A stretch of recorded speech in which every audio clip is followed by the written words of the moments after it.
This is Ruby, and you're listening to the Ruby Garnet Show. Now, I'm not an LMHC, doctor, financial, legal advisor. All choices your own. You have this beautiful thing called free will. This is entertainment value only.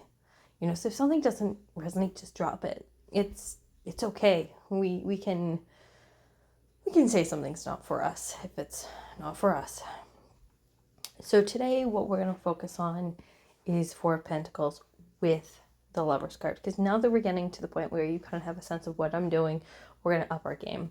We're going to focus on 2 cards at a time, and if additional cards come up, yeah, that's totally fine. We're going to do that. We're going to allow that to come through. So let's quickly do a summary of each card. So Four of Pentacles, which is the main focus, is usually, depending on your context, it could be a positive card or a negative card, because it might be talking about like you're really good with saving money, you're money smart, you find a way of making things work out. So you might reuse things, you may recycle. You're just really good with money in many different kinds of ways. But then again, it could mean like you are a money hoarder. You have trouble spending money. So you may be pound foolish. It's a possibility, right? You're just too restrictive with your money. And then reverse, it's, well, you're overspending, right? Those are the stereotypical, stuff that go with it. And then the Lover's card, it's about commitment. It might be about attraction. We might have 2 major choices in our life that we have to decide upon. And sometimes it could be even about committing to love ourselves, So something that Spirit has been kind of talking to me about, they have been kind of concerned with this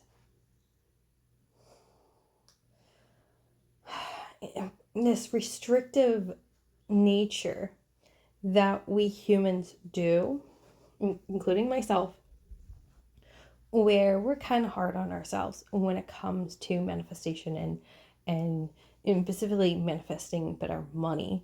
And so what we may do is we might say like, hey, like, I can't be having these negative thoughts.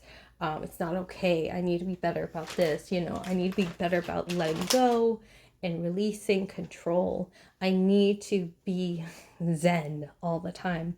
And Spirit kind of wants us to commit to loosening the reins a little bit. We don't have to hold tightly to this thought wave. It's not really useful. It's not really helpful. And it's just another form of holding tight to the reins. It's just another way of being restrictive and controlling. Sometimes Four of Pentacles isn't about money. Yes, usually, stereotypically, we think of money. But for me, when I see the Lover's card, that's a big deal. It's a big deal. It might be a emotional habit that is connected to money, but overall, that emotional habit is maybe how you treat yourself internally. Because you may think, oh, well, I'm not worthy, I'm not deserving, or, I need to be better. I need to be a better person, and I can't make mistakes. I'm not allowed to make mistakes. And when I make these mistakes, I'm messing up. I'm doing a horrible job. And Spirit wants you to slow down on that. This is not necessarily an accidental channel, but it may be. So if that resonates for you, feel free to pick it up. But I think the thing that I like about the Lover's card, I made this Lover's AI art one time, and I had like 2 women facing each other, and I called it the Lover's card, because to me the Lover's card isn't always about attraction and love and passion. Sometimes it's saying to yourself, I love myself. I'm willing to make this work with myself. I'm willing to kind of figure stuff out and to take time out of my busy schedule to check in with myself, to listen to what I'm thinking and acknowledge. Sorry, I'm really super congested, so communicating is a little trickier. And throat chakra issues always. So it's hard to breathe too, but the show must go on. But to acknowledge our feelings and validate them and say, you know what, I don't need to be perfect. When I love myself, I allow this imperfection. I allow myself to have these thoughts, but I don't fixate on them. I don't make myself feel less than because of these thoughts. In fact, I love myself more because of them. I say, you know what? I'm allowed to be human. I'm allowed to be okay with myself. You know? And I want you guys to recognize that when we're doing the tarot, sometimes like you're gonna get a card, right? And sometimes that something that will turn me off. And this is anything personal against any specific reader, but it's a me thing. It's just a me thing. I get really turned off. Sometimes I'm looking for something about friendship, or I'm looking for something about my own, just other things outside of love, right? And then someone will pull the Lover's card and they automatically assume it's about love, and then they pull another card, like maybe Four of Pentacles, and they think, oh, it's automatically about money. And I want you to kind of pause before you throw out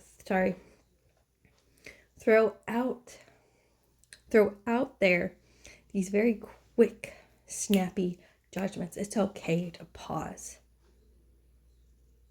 It's okay to say, is this a stereotypical thing going on here? Because it's okay if that's what comes forth for you. You are the reader, so you have to allow the divine source to direct your gaze. And if the gaze goes in that direction, then that's the correct direction. But every single time today I thought about the Lover's card, I thought about Four of Pentacles, I was like, I think it's just an emotional habit that is impacting my money issues. Because when I do a lot of reflection, sorry, I really could just give you what, when I do my when I reflect, there's been a couple of times where I think to myself, when someone offers me a gift, I'm more likely to reject it, especially if it's really generous. It's just a habit. It's just, I just do it. I don't even think about it. Just do it. And so also too, when someone does something really nice for me, I sometimes kind of like poo-poo something in my head, like, oh, it's not gonna be that great, I'm not gonna really like this, or and I'll have a great time anyways, right? But it's because I feel internally guilty and bad that I can't give back, that I can't match what they're doing for me towards them. And because I kind of grew up in a world where reciprocity is really important, but also too, it kind of indicates something about you sometimes, right? What's your value if you don't have money attached to you? I grew up where I had a couple friends where the only reason they wanted to be around me was because I had money. And so the only way I could keep my friends around was if I gave them things, if I bought their love. And because I had such poor self-worth, that influenced my personal belief systems about money. I know I'm going deep here. I understand that this could be actually understandably very uncomfortable, but when we are doing the tarot for meditative purposes, we do have to go deep. And I am, sorry. I am actively role modeling this for a reason. Because I am a personal transformation tarot reader. Sorry, I have a cough drop, and so I need it to breathe. The show must go on.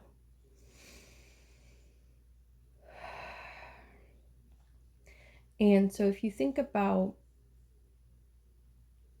when we grow up, we sometimes base our value in how people treat us.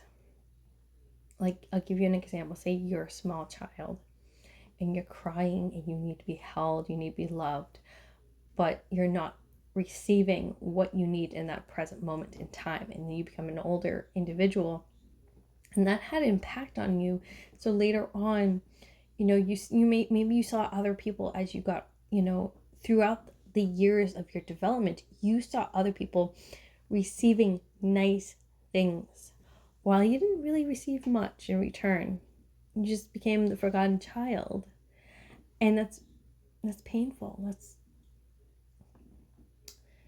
You just internalize that and think, well, money is power.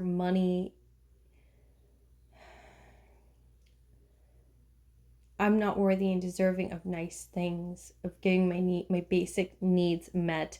But not just that, I'm not worthy and deserving of receiving monetary nice things, nice things that are beyond my needs.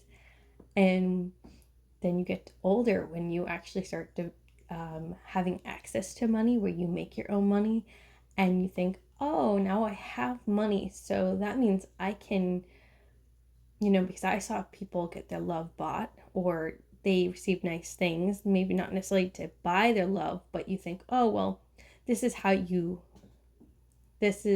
power. Money is power, so I can get what I want with money. And then what you find out is that never happens. And how Four Pentacles plays out with self-love is that you realize that all this stuff has made your relationship with money very complicated, to the point where I've made some pretty interesting decisions around money.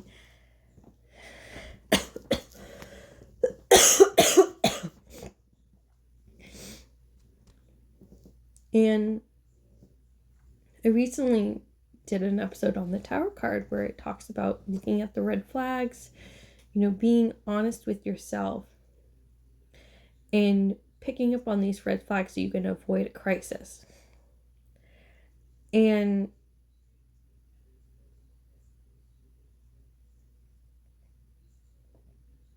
I'm sorry. The show must go on. And so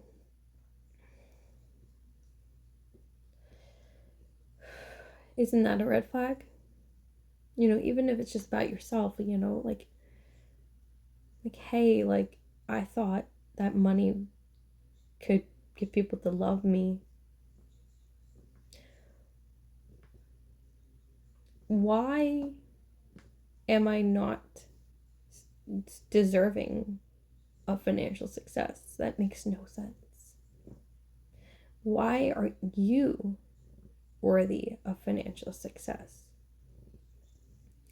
Why do I need to give people things, monetary value, just to receive acknowledgement, respect, honor, dignity, all those kind of things, I don't think, this is why Christmas is weird for me, because I feel like it's keeping up with the Joneses, and I value experiences and spending quality time with people and doing kind acts. That is my love language. I'm not really that into buying people stuff. I don't mind buying some things. I don't mind getting nicely used items for my son. especially when it causes him joy, that is, I think, like getting people some nice things here and there is okay, but what I've been doing is kind of imagining in my head, like, well, if you did have all this money, what would you do? Like, what would you do and how would you use it? But like, and the reality is, if we suddenly got that money and we still have all this old stuff hanging around, we're going to just do the same thing we did before. And I don't really want to use money for power purposes. I don't want it to show off. I don't want to try to buy people's love. I don't like that idea at all. And I think, if I were to do well enough, what I would want to do is go on a really nice vacation, invite a couple of different people, and say, we're going to do this nice, fun thing. And this is my way of showing how much I care about you, how much, how much I appreciate you. We're going to go and do this fun experience. Or I'm going to do this nice, kind act for you because I have the time now. I can do this, right? That is something that I would highly value. But when we're looking at Four of Pentacles, something we really do have to be aware of, we do have to be willing to let go of control. We do. We also do have to be very comfortable with the fact that, in order for us to love ourselves, we have to stop wanting to control ourselves. And that means to recognize too that even if we have these money hiccups, that we don't have to figure it all at once, all in one night. I'm going to start kind of wrapping up if nothing just kind of comes in, like another card, because I don't want to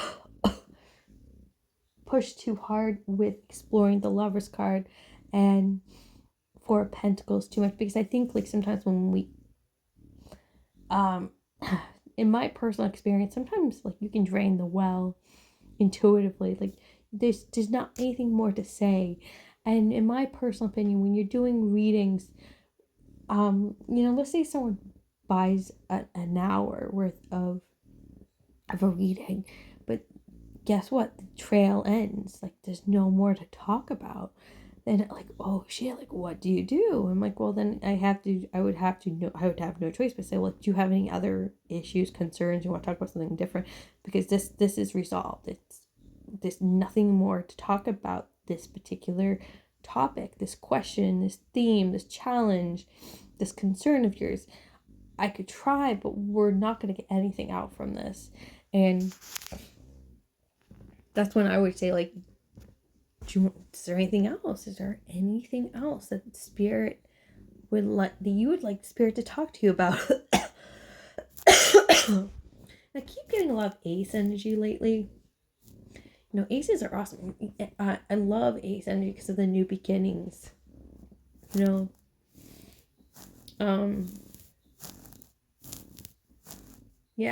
a lot of new beginnings. And orange kept popping up a lot lately for me today. And orange, as we know, like that's about, like that. Oh my God, we want to be creative, right? Yeah, I'm not feeling it. Yeah, we're gonna hit we don't want to kill the well. And I'm starting, like, my voice is starting to go anyway. So, I hope you enjoyed this episode on these two different cards. The way I'm going to start doing it now is we're going to start doing it 2 by 2 with two different cards. And then we're going to progress where it's going to be 3 cards, and we're going to get a little more complicated with the episodes. It's going to get more complicated slowly, bit by bit. We still may have some individual episodes here and there, but mostly I would check the articles specifically for the individual ones. Check my website if you want an individual look at each card. But from here on out, we got to get a little more complicated. We got to start challenging ourselves with the tarot, because and as we do this, I'll throw out my own tips for the tarot. Most of the time that I do the tarot, though, like, the tarot just pops in my head, though. I don't really pull a card much anymore. I do it here and there to kind of challenge myself. But overall, like, I just love the tarot pop up in my head now because I like it that way. It feels more, it's like, oh, spirit's directing my gaze. I always know spirit's directing my gaze, but I gotta go. I wish you well. I wish you all well. Merry meet, blessed be, amen, to good health and to losies. And check out my website. The prices are going to be changing. I'm going to delay the change in prices. Right now, you can scroll down in the About Us. You'll see the prices there. But I think even in my PayPal, the prices might be different. I don't know. I have to change everything because 2025 is going to be a different price range. So for January, that's the last that you'll be seeing. February, March, the prices are changing for this year. And a lot of that, unfortunately, is just cost of living has definitely gone up, guys. I'm really sorry about that. I didn't want to change my prices, but the reality of the situation is that, there was this wonderful episode I watched of something, and the woman was arguing, this woman, she's like, don't you want to pay that person their value? It's, that's how you show appreciation to people. And what I'm going to do on my PayPal, though, I'm going to add a system for donations where I kind of looked at it, I'm like, wait, I didn't set something up. What's going on here? And so I'm going to fix that as soon as I can, hopefully really soon. But feel free to email me. Feel free to, share. If you can't donate much, don't worry about it. You just share. You tell people about me. You talk about me on your channel and say, like, I've been doing this. This lady has been awesome. That's the greatest gift you could ever give me is just sharing. But I will make like a donation thing where it's gonna be like 10 cents. Like, there's gonna be an option for you to just do something that low. It's like you don't have to give a lot to support a channel. You know what I mean? And I want to make it easy for you to be like, oh yeah, okay. You know what I mean? Like, sorry guys, a show must go on, but a show must end now. So bye.